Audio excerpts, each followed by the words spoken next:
So Mary was driving home from a business trip, and she had a long drive through northern Arizona, and it was kind of quiet, and she saw an elderly Navajo woman walking along the side of the road. So she decided that maybe that would help break up the monotony of the drive, so she pulled over and asked the woman if she wanted to have a ride. And so the woman nodded and got in her car, and Mary kept trying to make small talk with her, and the woman wasn't saying anything. The woman was just looking at everything very intently in the car. And Mary's like, well, this isn't going the way I thought. But the Navajo woman finally said she noticed a brown paper bag on the next to Mary by her seat, and she said, "What bag for?" And Mary said, "Oh, that's a bottle of wine. I got it for my husband." And the Navajo woman started nodding. She goes, "Good trade."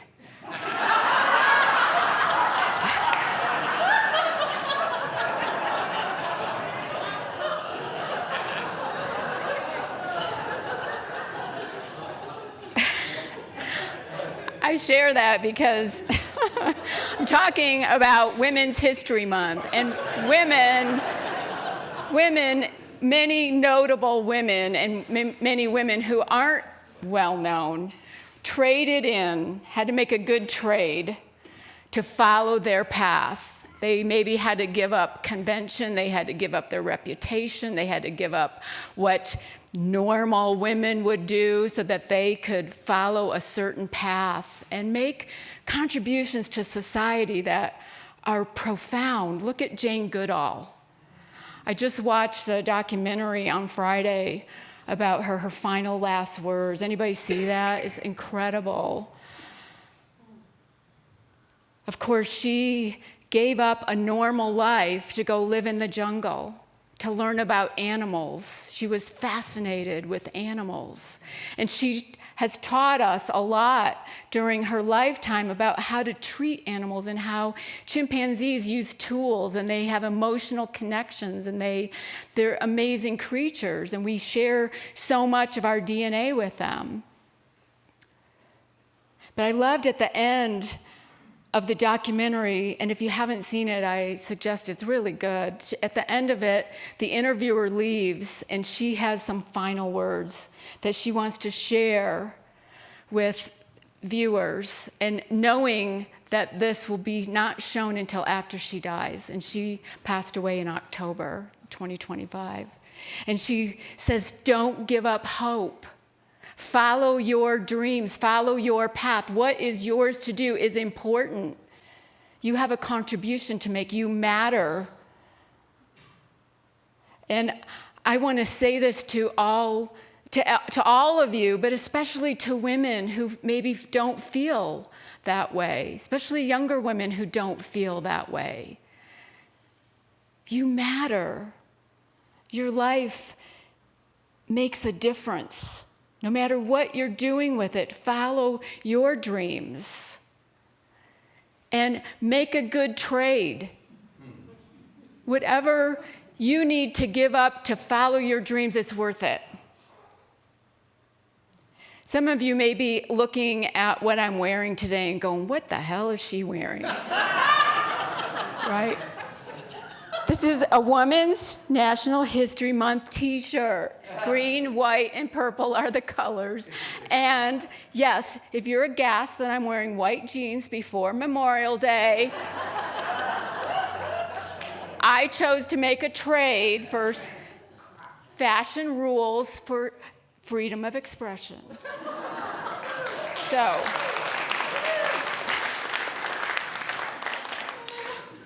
which we are all entitled to do, aren't we? Yes. Make a good trade. In the Gospel of, I forgot the first quote. Okay, I had a quote first. Let's go back to that. She's the founder. Molly Murphy is one of the co-founders of Women's History Week, it was a week which has now turned into a month. Women's history isn't just about what happened in the past. It's about what's empowering future generations to understand their worth and their place in shaping the world. Because we knew you. I love that song. Because I knew you. Because I know of you. Because women who have made a difference did what they did. Future generations can stand on their shoulders.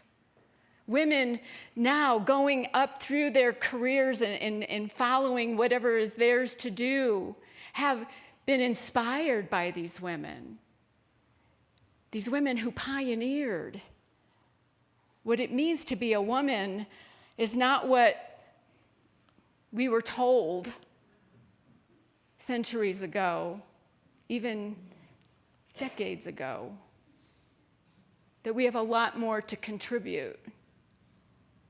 We can make a good trade.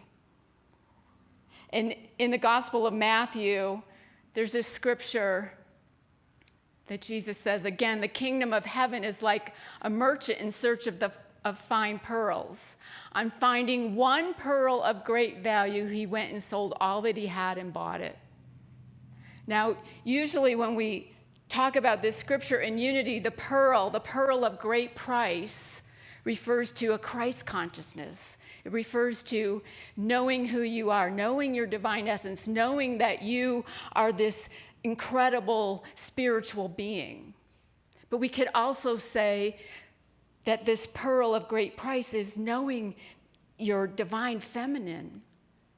No matter what gender you are, knowing that you have within you this capacity to love, to be open, to be receptive.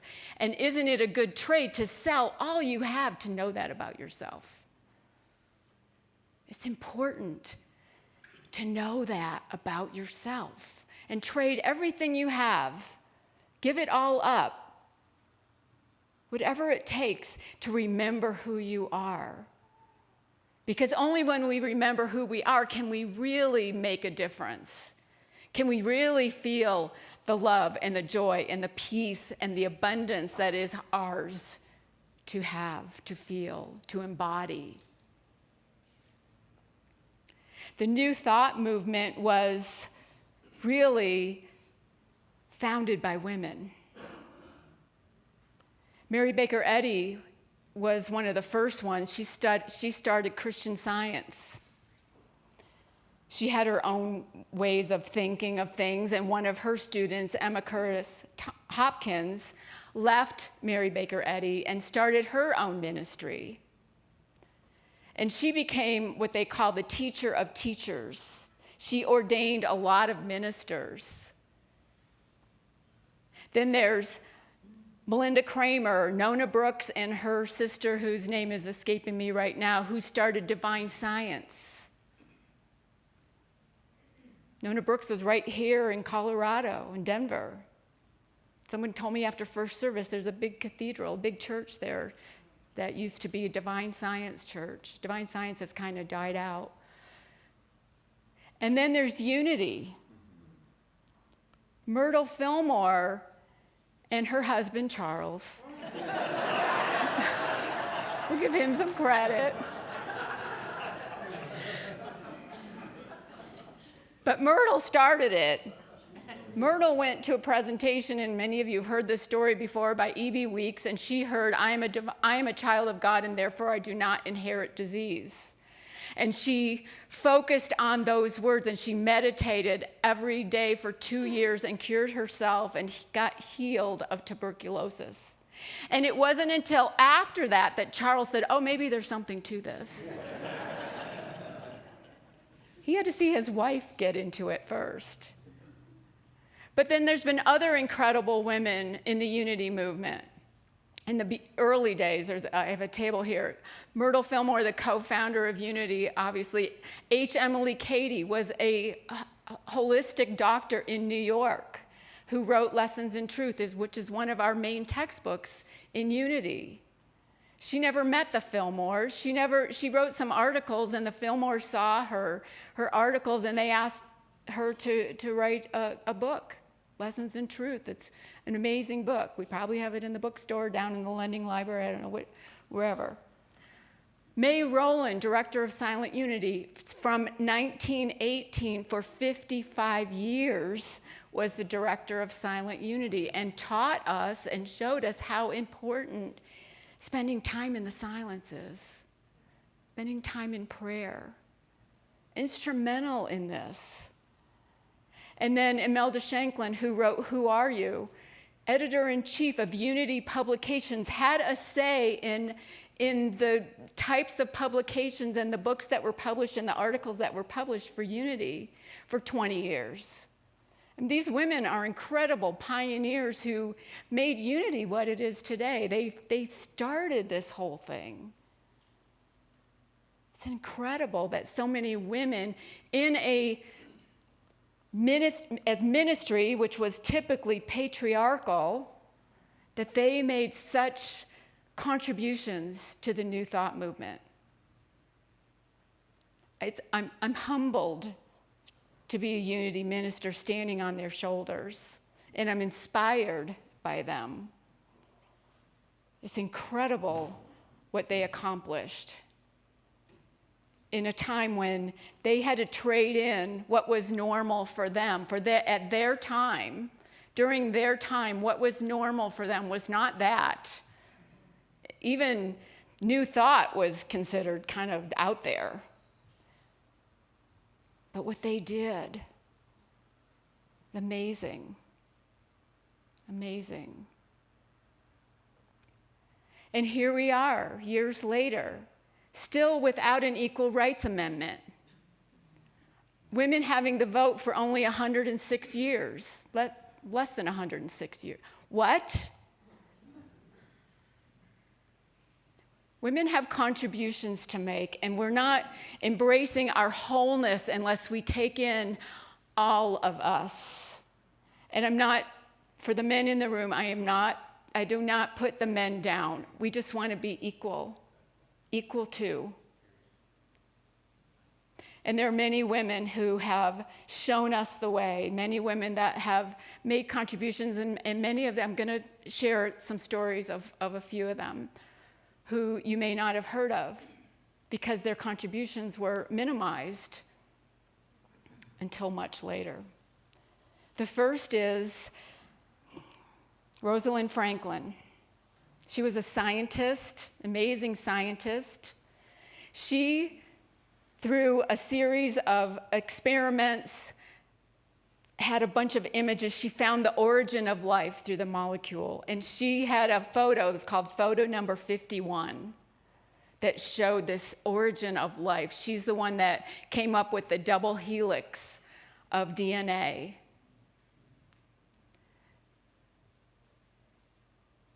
A couple of male scientists took her photo without her permission and wrote up, or however they go about it, about DNA, about how DNA is structured, and received the Nobel Prize.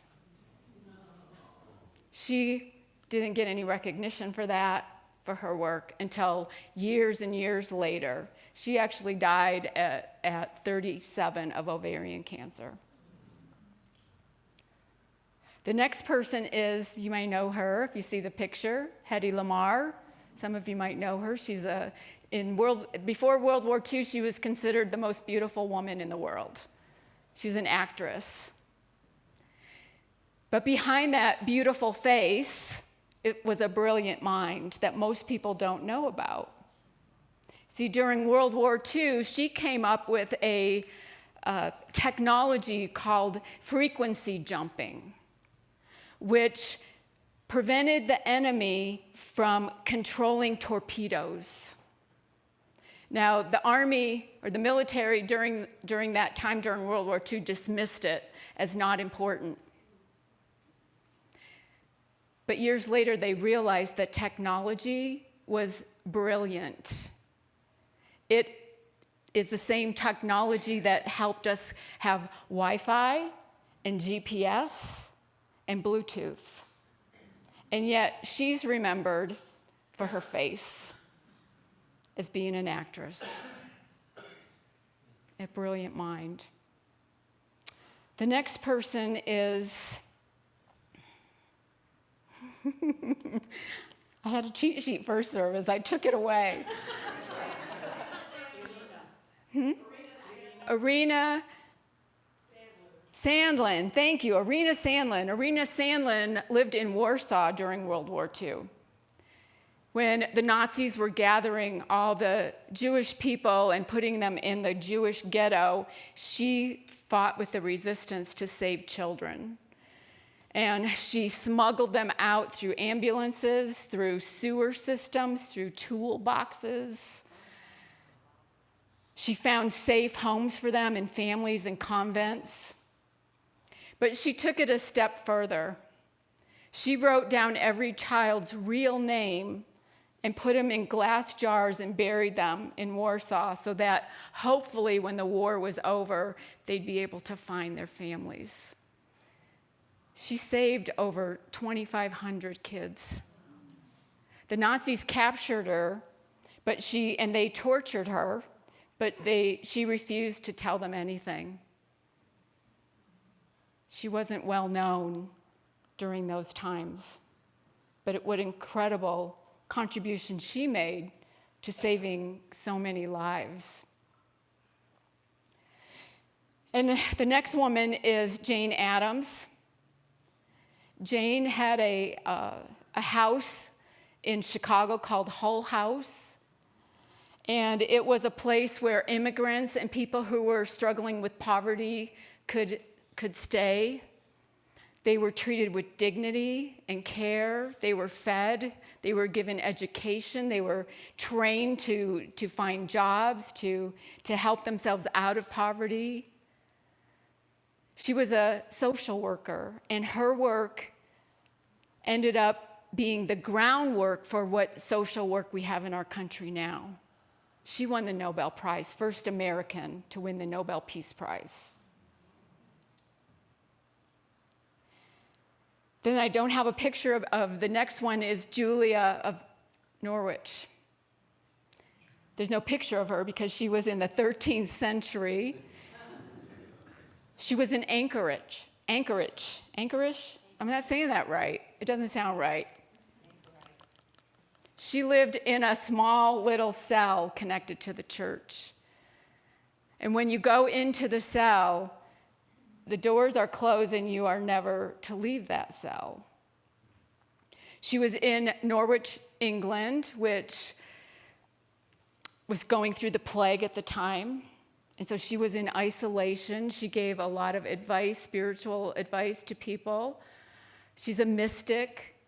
She wrote the first book in English that we have by a woman called The Revelations of the Divine. And in that book, she says this, you probably have heard this, all shall be well, and all shall be well, and all manner of things shall be well. Now, we may not think all things are well right now, but she believed it. She saw it. That if we're not seeing that all is well, we're not stepping back far enough. We're not getting a big enough picture. That everything is unfolding perfectly. Yeah, take a breath. Everything is unfolding perfectly for our highest good. We can hold that. Not easy sometimes, especially now. But these women made such contributions, they had a good trade.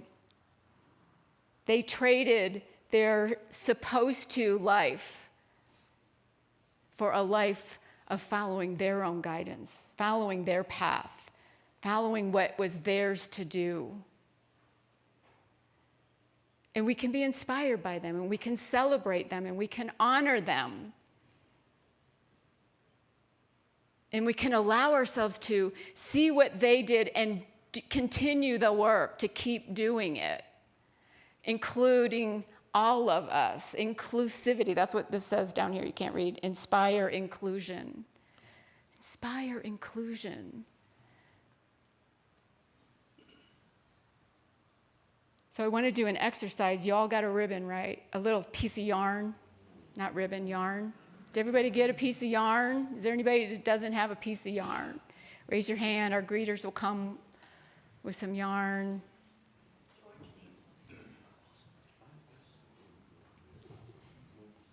They're green, white, and purple. Okay. There's some more up here, yeah.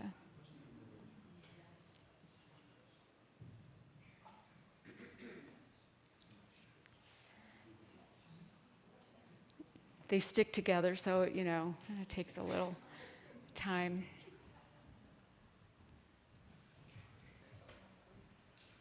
Okay. Okay. Everybody got one now? Okay.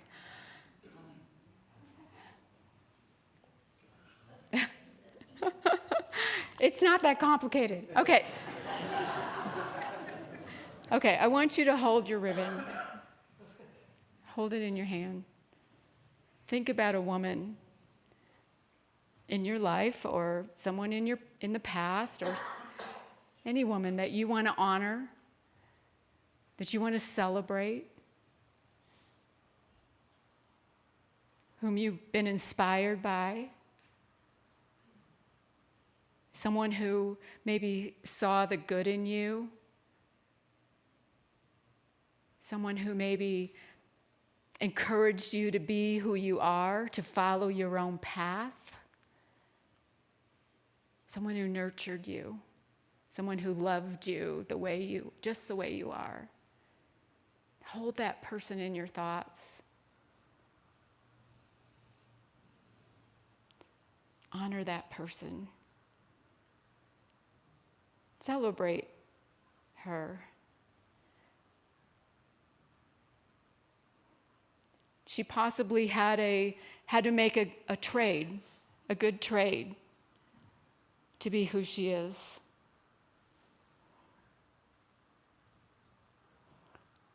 Okay, you can open your eyes. What we're going to do is I would like you to, whoever is next to you, tie your strings together, end to end. And you might have people on both sides of you. You don't have to say anything, you just tie it.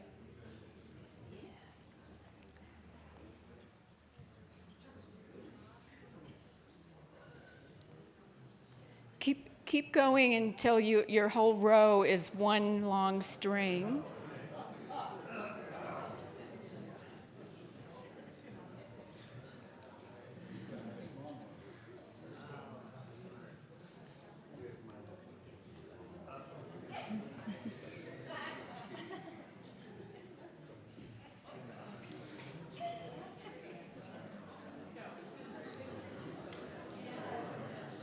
Okay.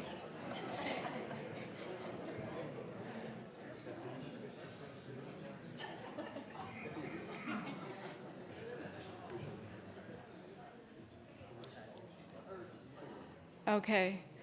So, and then what we're going to do, I don't know how we're going to figure this out, but I want the rows to tie, like if we start with Anne and then tie the end to, so there's no string left, they're all connected. So somebody that's smart can figure this out. They need to be all one string.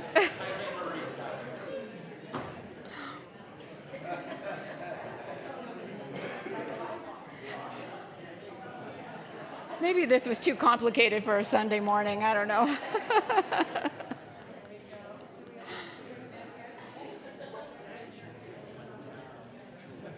Yeah. Keep going. Huh? Okay. Okay, while they're tying it, I want you to consider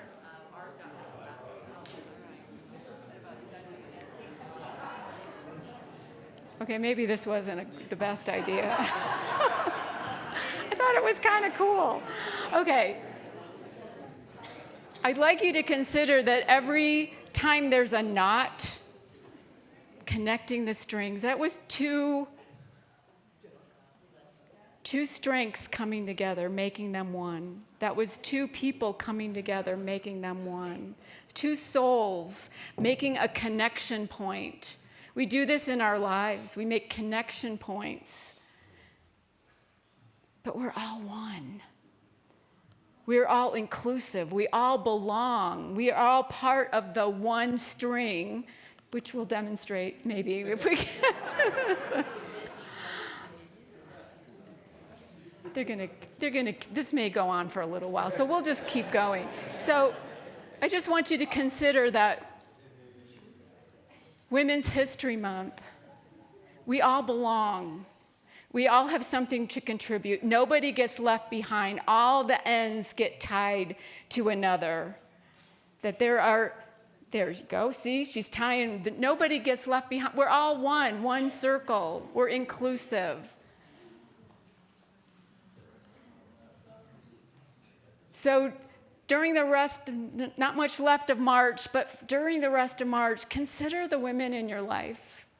Consider what they have done, how they have inspired you, what they have contributed to your life. We did it. Yay. Almost. One more lot. Yeah.